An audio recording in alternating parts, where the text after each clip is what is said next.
Um, I just gave everyone a quick intro, but I think it'd be great to sort of hear from you about how you got started in I guess, let's start with gaming first, and then we'll go into on-chain gaming because you've built some pretty interesting stuff, and I'm sure you've had some great gaming experiences which led you into this space. But yeah, like tell me a bit about your gaming history. I'm very curious to know. Okay, yeah. So I mean, I started early to like program game in general, like with starting with really with calculator. We didn't even have a computer, so I started to program on calculator. But then, like my professional career started like in 2010 in this what was called the social games on Facebook, like built in Flash. And then, I mean, at that point, the kind of this type of this ecosystem evolved quite rapidly. EA actually bought the studio I was working for, and then they started to bring, Sim Social and stuff, trying to do other stuff. But in the end, it didn't work out, and me, I left for trying to do some indie, some of my ideas around like basically what was called a skill game, what is called skill game. I wanted to. So when I was working in this environment, it was not the kind of game I was hoping, but I understood some of it was interesting, especially the community element that we see in Web3 was really something in this social game. Like Mm. every time we were making changes, people will usually like not be happy, and there was a lot of feedback like from the player. So this is interesting thing we can learn from, I guess. And but then I was not really happy of as a designer, like how the whole economic model doesn't met. I mean, you have to sacrifice the game design to make money, and so I was looking back at what if you make skill game a bit like the arcade machine. But even actually, interestingly, the arcade machine have their own issue also because they need to make player play, so they need to make the game hard, etc. But for skill game, I think there was another path maybe, and so I explored that. But turned out I couldn't really uh, finish anything during that time. So I went back to social game, but that when I came back, then things shifted a lot to mobile. So I work on mobile titles as well, like at King.com. So before it was Playfish, this was King.com. It was like until 2015, and then I moved to Scotland and I continued in another studio there, working on mobile games like in C++, like very simple casual games. And that's where I stumbled upon Ethereum. And like my first idea was like, oh, we can make this Dungeon and Dragon infinite. Like I didn't really think of what it mean, but that was the idea for me. Was really appealing. Was unstoppable game. So I remember on the website of Ethereum, it was like build unstoppable application, and Mm. that's really what hooked me in because for me it was unstoppable games. But then I realized, oh wait, we can't do this. This is very expensive. You have very big limitation. And I realized I was thinking, what can I do that makes sense? And then at least now, and that's where I realized my experience trying to make skill games, and I bring them into this platform running on Ethereum mainnet in like 2000. I mean, yeah, 2017, January 2017, where basically players were trying to beat the high score, and they were sending the proof. Um, Basically, like everything was provable. Technically, as a company, we could have cheated, but at least people will know that we cheated, and that kind of was the idea. And there was actually even some work, and now today it's even more available to be able to even prove, um, on chain that this execution was made. But obviously, there were those potential issues like bots and stuff, and we were like thinking about them as well. But then the I mean, in terms of economic, like business model, it generated 70 Ether. I like to say it, even though 70 Ether back then was not that much. It was still interesting to see and a very good learning experience. But then, yeah, it couldn't be sustained. There was also the gas cost issue, the ice age back in 2017, like in the summer. Mm. And so we shut it down just before like CryptoKitty came, which will also have been an issue with the gas rise.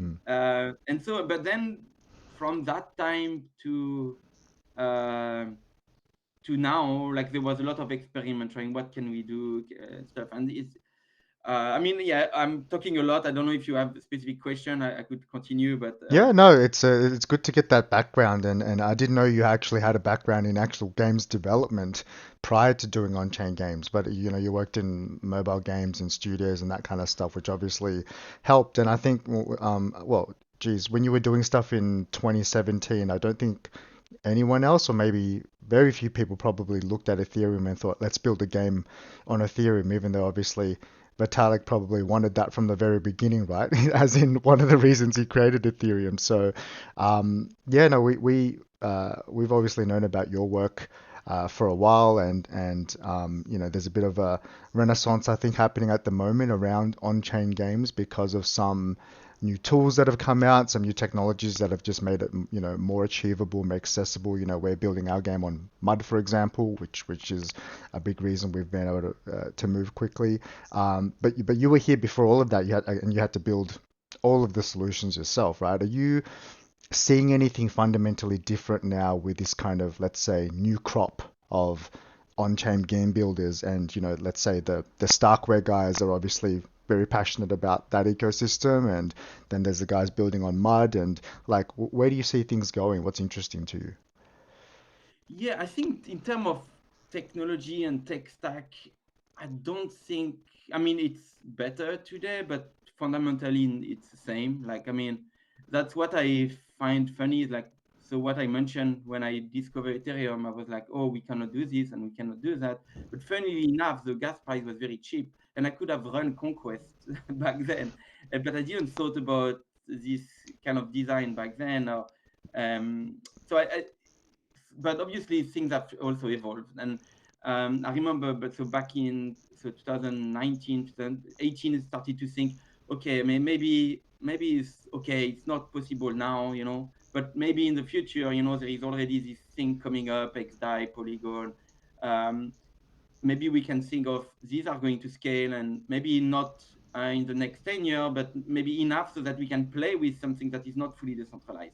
And that's where I started to work on Eternal in 2019, like with a plunge to launch on Polygon mainnet, which basically a fully on-chain dungeon. Um, and I think what really we are seeing the renaissance is now is because we have like I think accepting this idea that we don't, and especially I think the team from Zero X Park is basically thinking, oh, we can have this app chain. Maybe they are not fully decentralized, but we can play with this idea of having the rule, fixed on chain. And there is kind of even in terms of decentralization, you can always think, what if the chain, gets compromised, and there is always scope for forking it or whatever. So even in terms of decentralization, we can achieve something with this. So I think it's more and also more community, more people who are interested in that, so that help building. And obviously, like you say, like there is now a better tech stack as well. But I think it's not a fundamental difference, or like it's not something that was not possible before. It's just that now it's easier, I guess. Yeah, I would say slightly easier. Yeah. Slightly easier, as we're finding. But no, it's definitely a good challenge. Maresh, did you want to talk about maybe the tech stack and what we're experiencing right now and like where you see things going? See, I mean, Ronan would probably know and appreciate these things better than any one of us because you have been at this for so long. So I think, like he said, there are these things have always been possible. It's slightly easier, but I think there are more things which can be done in terms of improving the tech stack. I think the app chain concept in particular is a good one, but the app chains I think will improve. I think taking people will probably try to add ticking to it. There is one guy at least whom we are aware of who has built in ticking chain. Account abstraction will help as well because that would allow us to improve the user experience as well as bundle transactions so that we can distribute the calculations across transactions. And finally, I think there is a scope for building some sort of a physics engine on chain where a lot of these calculations which are used in all kinds of games, they can be used as precompiles. So if there is collision detection or path finding, etc., stuff which is heavily calc intensive, then those things can be potentially implemented as precompiles in some sort of a new app chain L2, which is game specific. Those are the things which I personally would like to see in terms of infrastructure, and that would make everybody's life easier. Or some reusable code, basically, like Yeah, some library, which, because you know how since you have been in gaming, you probably are well versed in Unity and Unreal and all those engines. But when we are developing stuff on chain, there is no such equivalent. So we have to pretty much do a lot of these things which other traditional game developers such as yourselves in a previous era would have taken for granted. Uh, so I think there are a lot of yeah. things which we can develop. Yeah. Yeah, it's true. I mean, in the same time, because of the constraint of the chain, like, I mean, it's true. Maybe app chain have less. I'm more to be personally, I'm more interested in L2 than actually app chain. I've mentioned them because I can see that a lot of people in the on-chain space are moving toward that. But me, I'm still like decentralization maximalist, and my goal is to have game running on L2. Um, and I think it's possible, but it's a different kind of design you have to think of, and this design require less basically library because they need to be simple themselves. Um, but yeah, Isn't what the optimistic guys are doing with their Bedrock stack? Isn't it an L2? That is an L2, right? I mean, so you Bedrock is just the software, like, so it can be L2, it can be L3, it can be whatever. yeah, Bedrock is just a way to run like something yeah, on top of something else, I guess. But uh, yeah, so but then I think a lot of people want, with on-chain game now, they want to have like a lot of transaction. You can see that in the type of game that is being made, um, which is a problem for like L2. Even if you think about transaction time, like the time for the transaction to actually be recorded, and also there is reorg and stuff like this, or sequencer, like responsibility of uh, having this thing order. Like, I think it seems like some just want to forget about this issue and think, okay, we will control the sequencer, we will and that's fine, but I think it's interesting to look at also what we can do even with this constraint. yeah, yeah, yeah, yeah. Ronan, I'm curious to find, like, because you had this background building games traditionally, when you obviously you kind of knew why you might want to start doing on-chain games. You had your own theories about, things you could do on-chain that you couldn't do traditionally, right? Um, Having gone through that process now, have you, I mean, I'd like to hear from you directly, like, where do you see, like, why do we need on-chain games right now? It's like, and if you could break it down for me in terms of, like, immediately right now, why do we need on-chain games? And then in the future, which I think is probably an easier one to sort of describe, why we need on-chain games. Yeah, I mean, it's funny how this simple question is actually hard to answer because I think some of it maybe because of my background was like, I find it fascinating to have something running without the creator input from the point it's launched, and it's almost that's the only reason I need to build this game. So when you ask me why, that's it. But then it's a funny thing from what I learned from like that time is that it's also a new tool, because if you think about it, like, if you want something permissionless and persistent, then suddenly you have the issue of bots, of Sybil, of like collision, and to one really cool mechanism we have, which I use in Conquest, is a value, is a risk that you put into the game. But then if you have this, you need something, you need this money basically thing. So you that's why cryptocurrency need to be part of this.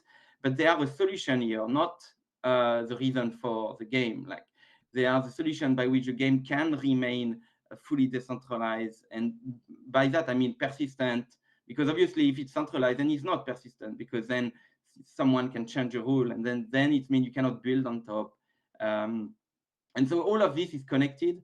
So you couldn't imagine building that with PayPal. Like, okay, deposit that first. It's also we say that it's very hard to build on-chain game, but they also have very good benefit in terms of, hey, it's so much easier now to have a payment system, a staking system. Like if you use PayPal, you have like not only implementation things, but the security implication, the legal requirement, or I mean, of course, it's going to change maybe over the years, but so on-chain game, I mean, the fact that we build them on blockchain really gives you this benefit. Like, and so it's true that if you think about, oh, let's put an existing game into the blockchain, then you might not necessarily get the benefit because your game is vulnerable to like CBIL collision. Like you need a whitelist. So that's why I'm not too much interested in this kind of game, because then you bring back the same issue, and then I'm not sure what you because if you don't put the money in, then why is it on the blockchain? It's almost like so it depends of, because we see today, I think there is different kind of experiment being done, but yeah. Yeah, so would you say, like, I guess the predominant type of game at the moment we see in Web3 is probably more like a Web 2.5 game, right? Where they've taken a game that's centrally run by a team and still built the same way as a traditional mobile game, and they'll slap some NFTs on there. So what you're saying is that's not interesting because you're effectively trying to shoehorn something that was working fine on mobile into Web3 and not deriving any of the benefits from Web3. Is that what you're saying? Yeah, kind of. I mean, I was also talking about on-chain game, which still have on-chain, but don't think about they are not permissionless, like, or they are not like. It's still interesting, and there is a community around them, but then it's not using the full potential. But if you talk about the NFT game, I was not even thinking about them. Yeah, you're I you're mean, one step ahead of that. You're talking about on-chain games themselves who aren't even properly on-chain. yeah, kind of like, because I mean, but it's interesting to be fair, like, because it could bring back, because the Web 2.5 game, I think they bring something, even though, because they have this sense of community, and then maybe, I mean, I'm not sure, I'm not really into it, but because they exist, I assume there is something there, even though it's not what I'm interested to build. Yeah. Because this sense of community, I think, is interesting, and that's why I mentioned the social game, like on Facebook, because Hmm. you had this sense of community, but they were not. I mean, we were listening to the feedback on the forums, like, but because they were complaining for every change, at some point we were like, okay, it doesn't matter. They will. But I think with Web 2.5, maybe there is this fact that they maybe have a bigger voice, but I don't know. The problem is that because there is token based and there is this plutocratic thing that come into being after some time. So I'm not really sure. Yeah, I know. I think it definitely chips away at some of those things, right? You know, the fact that sure you can own your assets now, that is something that goes some of the way, and the fact that you might have tokens which represent some kind of governance, maybe, I don't know if those get implemented, but I guess those little things kind of move people in the right direction. So, we'll take any activity in the space in Web3 gaming at the moment. But to your point around on-chain games still not fully sort of embracing or I guess leveraging all the benefits that are there. Do you think on-chain games need to really lean into that kind of the financial sort of freedoms we have in Web3 in order to really shine? I mean, maybe not, but they are less interesting to me because they are like, you could have built them on a server. Like, it's almost like, oh, we build on chain because it's on chain, but then why? Like, because at the end, if the reward is like, if there is a whitelist, or if the reward is from outside, then there is no need. There is already this trust that is required, and then if you so it's like so the way I see it is that maybe it will shine, like, because we will see interesting things being built with this constraint, and that's cool, But then I will see it as a transition period until we reach maybe where we have games that really use are really permissionless. I think permissionless is really the key here, I think, because that's at the end of the day, it feels like this is a property that is the hardest to have. because you can chip away. Like yeah, it's like why do we like if you do on the server, it's not permissionless. Like that's it. And like if you do on chain, you have still issue. Like if you start to say, oh, you need this amount of token to play, then it's not permissionless. Like if you unless it's accessible, like but for example, let's say there is only 100 token to play a game, then you are limiting. But not only that, it means you are vulnerable to collusion. It means like if there is only 100 people that can play, then 51 can join forces and share the reward. Like so there is also issue of not being permissionless when you are on chain. Yeah, I mean that's yeah. Maresh, you're on mute by the way if you were trying to say something. So I'm assuming that you're not in favor of people having NFT IDs or NFTs to play the game, for example, those kind of things. Where Yeah, it's tricky. I mean, to be fair, I I have some idea myself about game like that, and but you just need to be careful about this thing. Like if like you have a collection of 10,000 and only 10,000 can play, like it's big. Maybe this is hard to get hold of enough to get majority. But if you can do it, then you are in a difficult situation for the game. Like Yeah, I mean that never made sense to me in terms of like as a game, you want as many people playing it as possible, right? It doesn't make sense to say up to 10,000 people who join can play the game. I think where NFTs may work and where we're exploring the space is kind of using them as a novel user acquisition strategy, right? Where we'll never have a capped amount. We might have different releases which have different, let's say, unique abilities, for example, but we'll never say, oh, our game's full. you can't come in anymore. We'll just always have like a free tier, for example, which people can get an NFT as a game pass and then start acquiring skills for it. I think those kinds of things are potentially interesting. But yeah, no, I absolutely agree. If we already had an established, let's say, 10,000 collection or whatever arbitrary number collection, we wouldn't say, no, this is just for our members to play, right? Because firstly, I don't think it would be that fun, and why is the second question. yeah. I would be curious to understand your opinion on monetization strategies for on-chain games. Where do you think and how, or even if potential game developers should monetize those games? And what are appropriate ways and what are potentially inappropriate ways to do it? Yeah, it's a difficult thing. I mean, I've been my plan for Conquest was like you deposit DAI, as a risk, and the DAI could be invested. So the idea was, and it worked very nice on L2 even because or anywhere because you basically have all the staking be done on mainnet, and you are selling the dollar because it's using like DAI, so you just use. You can just sell DAI on the where the game plays, so the player doesn't even need to go on L1.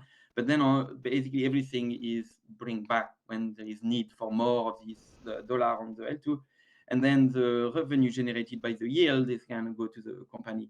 But that was the idea, and the only problem is that it works when there is success already, so it doesn't help the beginning, which is that's a problem for me right now. Like it's like so then I kind of I started to implement the whole thing, and I never released it, even though there is some dollar being staked, not enough to make sense right now. And so then I've kind of stopped thinking too much about the business model. But I think there is few things that can be made. I mean, especially we were talking about like I mean you mentioned like abstraction and so smart contract wallet, and you could have a fee on top of the gas fee, for example. Like it's I feel a very easy one, and yeah, I mean, and it's that the cool thing about that, it doesn't even need to be like unforced. It could be like just that you use my front end, up I have this little fee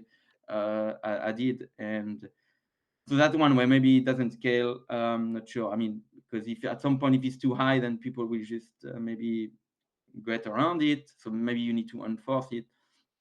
But yeah, and after that, I think it depends on the complexity of the game, and that's maybe where you can have like interesting place to. There is obviously the vanity thing, like okay, you want a special avatar That's where, you know, this collection, like we mentioned, NFT could also kick in. Like only 10,000 of them can have this avatar, for example. And but then maybe again, maybe it doesn't scale, but maybe it can help.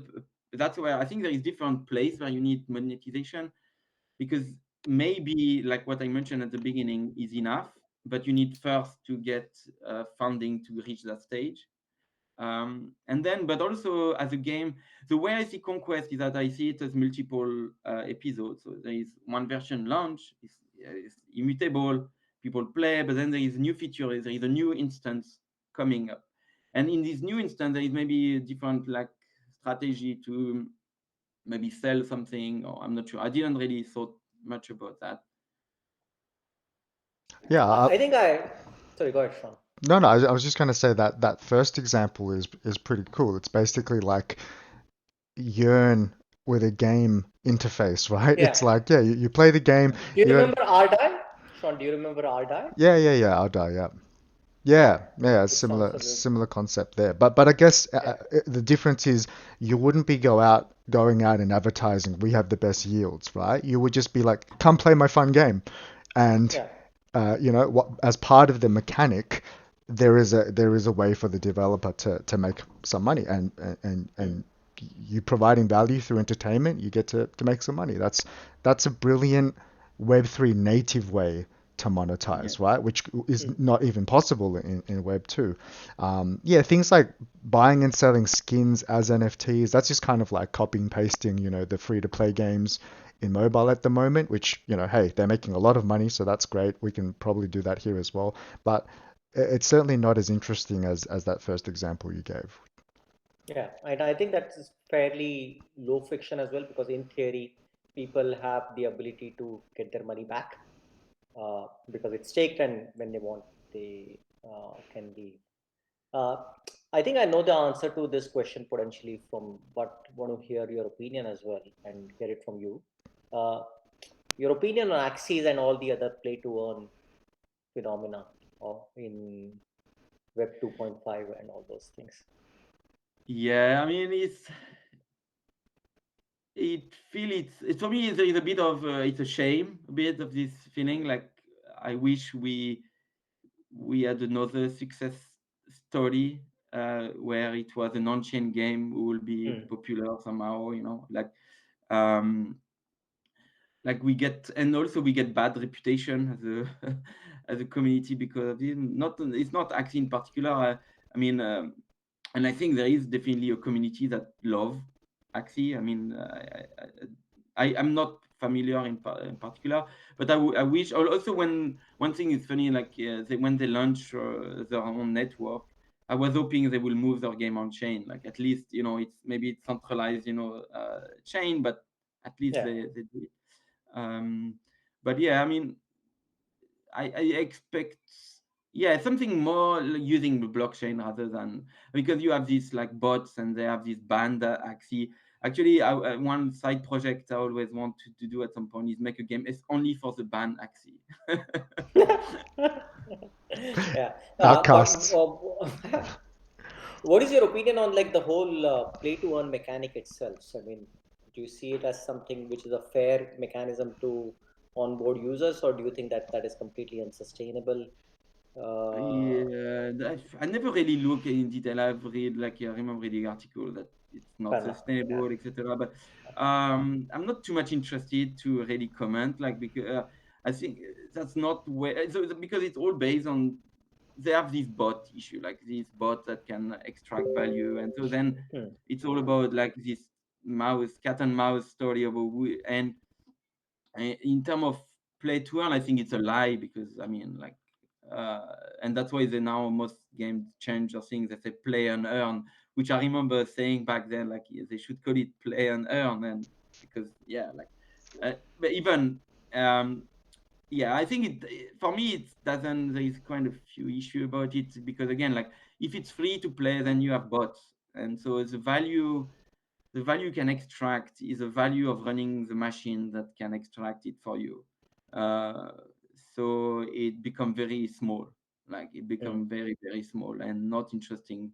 And it work in some country, like at some point, because I mean maybe bots have a delay because first they need to be valued to be seen for them to come, etc. But yeah, with Conquest I took a very different approach. I say like actually the only value there is to extract is the value from someone else, which is like a zero sum game. But I th- and I think it's a better base. You can still have positive sum, and I think that's a lot of ideas that I want to implement in Conquest in the future is to basically add this positive sum thing. Like it could be, oh, you collect this artifact, or other things that happen.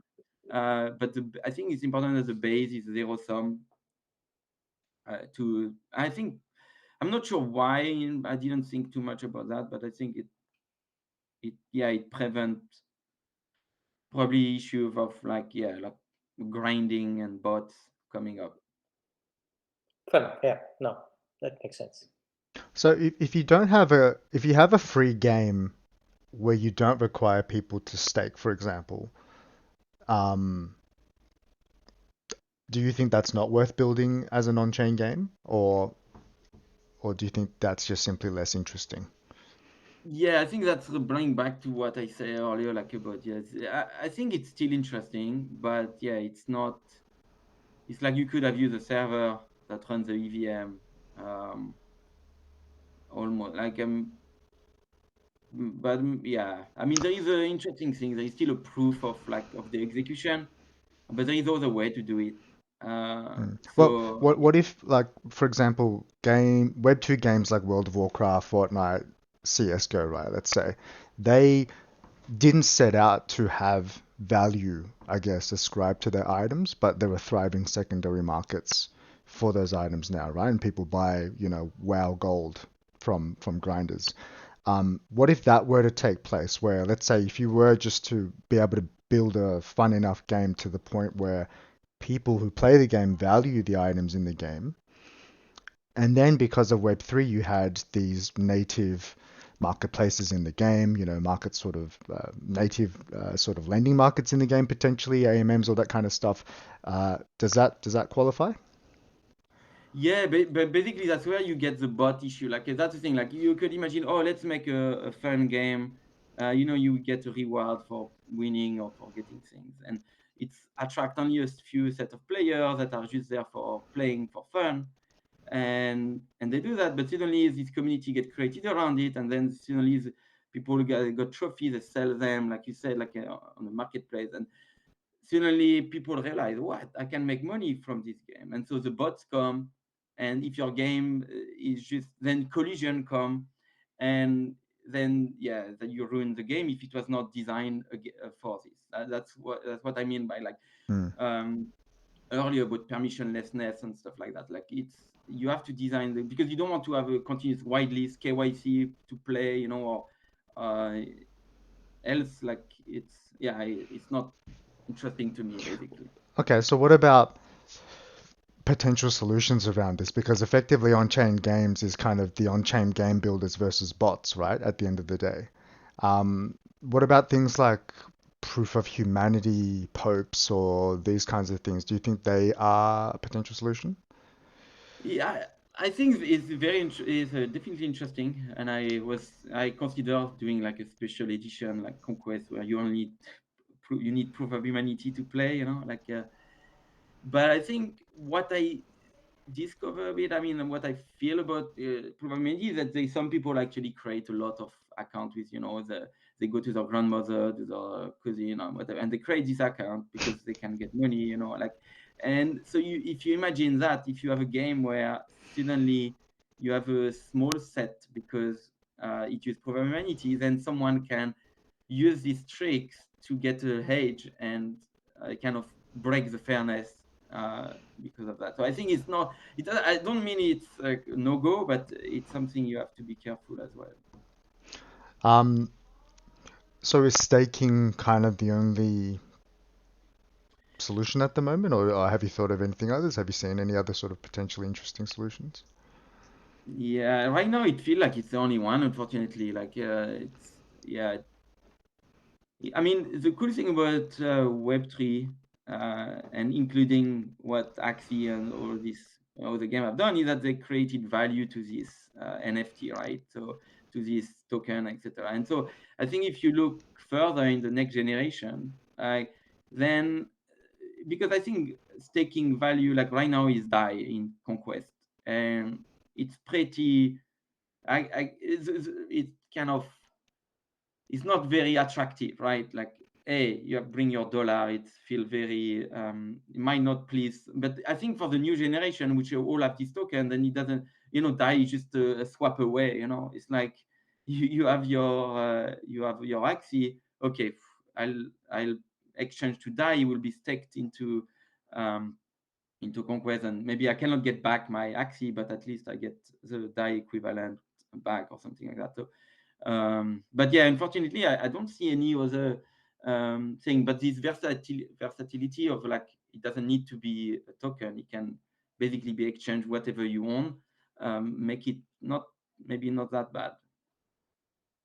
That's fascinating. Maresh, do you have anything to add to this? Because I guess it's a pretty interesting thing that will be affected by as well. No, not right now, but I think we'll have to think through these issues as well. Yeah, absolutely. Because on one hand, you don't want to prevent people joining the game, but then you run the risk of getting botted, right? And as soon as there's value accrual, then people will find ways to try and bot the game, right? Because everybody wants that advantage. So Yeah, and that is a very delicate challenge when it comes to on-chain games, because the underlying infrastructure is primarily a financial tools infrastructure.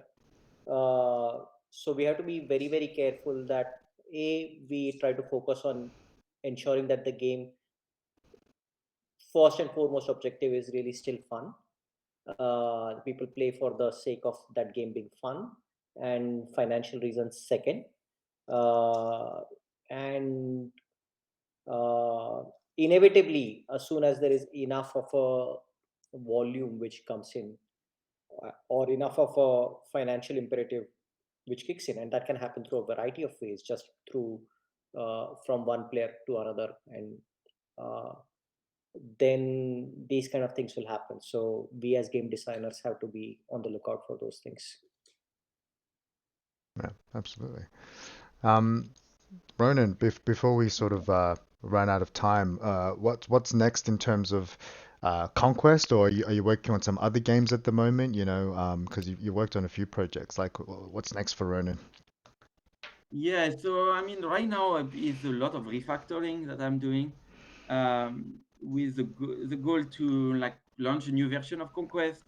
I don't have a timeline yet for it, but yeah, my plan is to have it like this year at some point, and with kind of refactoring to ensure I can feel a lot at ease when I make a new version or deploy on another network, etc. Because I have an issue with like for example, I was using the graph, and I was not so I started to work on a indexer that run in the browser, so that there is no need anymore for any backend or whatsoever.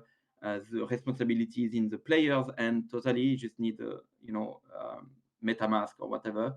um, so that's kind of what I'm working on. But I've also been exploring new game ideas, and one of them I'm really excited about actually is like actually there is two. One is a lot of learning from Conquest and try to distill even to an even simpler game, and with the goal to make it run on the L2. So Conquest is still like lots of micro optimization by player that make it not really feasible on the L2. Um, but that game is try to change a bit. The idea is like you only play 3 times a week, and you kind of have, and it's a kind of abstract strategy game. It's called Stratagems, and yes, it's still very still in the idea phase, but I think I have kind of a game that can work on chain, and I'm not really sure of totally of the mechanics, so I want to play test this one. And the other game is a two-player game, because actually from our conversation, one thing that can run on chain and can be not like traditional games that don't have the problem of permissionless is two-player games, because they don't have collision, they don't have Sibyl, and you just need to stake from each player, and that's it. And so I'm exploring a game using ZK, a 2-player game basically. Yes, it's quite simple, but I think it's a fun game based on a card game. And Turn-based game. Yeah, turn-based game. Yeah. Yeah, I mean turn-based games are I think inherently good fit for on-chain. Yeah. Yeah. I mean, Mersh, as long as they are 2-player, because afterward it's complicated. actually Yeah. I mean, yeah. turn-based games are very good fit. I mean, I think since you mentioned that you are using ZK mechanics, I think turn-based games I mean, ZK mechanics can be are good fit for turn-based games as well, because there is I don't know what the mechanics of your game are, but I'm assuming there is a information asymmetry aspect to it, and you hide some information and then it gets revealed at some point, I guess. Yeah. I mean, it's like you are hiding and you can move around and you can reveal a bit of your thing. Yeah, you reveal yourself when you want to do something, and it's quite basic, but I think it's fun. Yeah. I think the ZK Hold'em guys, obviously ZK Hunt. ZK Hunt, ZK but Hold'em, ZK Hold'em, the Hold'em poker guys, that's a Yeah. good fit. So I think it'd be interesting to see how that game goes. A question for you, Ronan, because this is a challenge we've come up with. Are there any solutions right now where you can allow someone to use MetaMask but have the user experience be so that they don't have to confirm every transaction, because that's obviously a very poor user experience in terms of playing a game. Do you have any solutions for that? Yeah, I mean, like I used to do that in Eternal. It's pretty basic. It's like I mean, there's two ways to do that, but like you could. So in Eternal, I had like every player had a NFT representing their character, and these NFT were also smart contract wallet, and so what we didn't want to rely on a relayer, but you could use a relayer for meta transaction, and then you just sign. You basically create a private key in the browser. You can either store it or generate it on demand. And for Eternal, we could have used a relayer, but then what we did instead, we kept some money, just a little, to make the next transaction into basically the account, whose private key was in the browser, generated the money. And then every time you do a transaction, then the smart contract wallet give it a bit back, and so we can make the next. And I think that's without any extra technology. But nowadays, like there is like more smart contract wallet and more relayers that are available. We are using the in-browser wallet. We sort of do a burner, and we do a bit of a drip and give them a bit of gas to start playing. So that's our current approach. It's very simple. Yeah, and for Conquest, the approach is, if the problem is too many transactions, then you have to redesign the game. Because and I think that's why in Conquest you have to make a MetaMask transaction every time, because the idea is that you should not need to do that so many times. The game need to kind of scale so that there is no much gas requirement. Having said that, for Conquest there is a lot of things I can do to improve. For example, like right now, you have to, when you send fleet or when you purchase a planet, you do that one by one. While it doesn't really make sense, you should be able to do your plan, which might involve multiple, fleet. And then when you are happy with your plan, you just make a transaction. And this can be easily done, even without any private, wallet in the browser, just by making sure you can batch your plan or something like that. There's batching transactions, right? Just like Yeah. Would you face like what's the term, Rush? Stack too deep issues with that, or is that a separate thing? No, it is. Stack to deep is definitely an issue which we face regularly, and my current solution is to basically optimize. Yeah, But we at say some point, we will try to bundle transactions and use account abstraction, most likely. Yeah, the smart contract need to be. It's funny, like Conquest there is there used to be like only one slot was changed for every transaction. Like so, when you send fleet, it was only one. Like, and I mean actually two at some point, but it was very minimal. But then you have to think about like there is lots of HKs that come up and things that you want to improve. Like the main thing was like front running protection. So like in Conquest, the first version, like there was no front running protection. So it means like when I send a fleet to another planet, so nobody know where it's going. But then when it's time for me to reveal and to make the transaction, at that point anybody could see on the mempool that I'm going to attack them, and so they can decide like, oh, we are going to survive, fine, I stay. Oh, we are going to get destroyed. Let's save my fleet at least, so I can reuse it somewhere else. And so that was a design issue because like then suddenly people who use this technique have an advantage over the one who don't. And so then I implemented the front running issue, but like protection, but then it added the gas and more complexity in the contract. But it's a tricky balance, like to keep things working. Absolutely. I think we've hit a good spot in the podcast. I don't want to keep you too long on your Friday, but yeah, no, it was really good to chat, and absolutely let us know when these new things and the new version of Conquest is coming out. You know, we'd love to play them. We'd love to share them as well, and we'll certainly give you an invite to our playtest as well, because it'd be great to get your feedback on what we're building and some of your ideas around that. So yeah, thanks again for chatting with us, Ronan. Yeah, my pleasure. Thanks.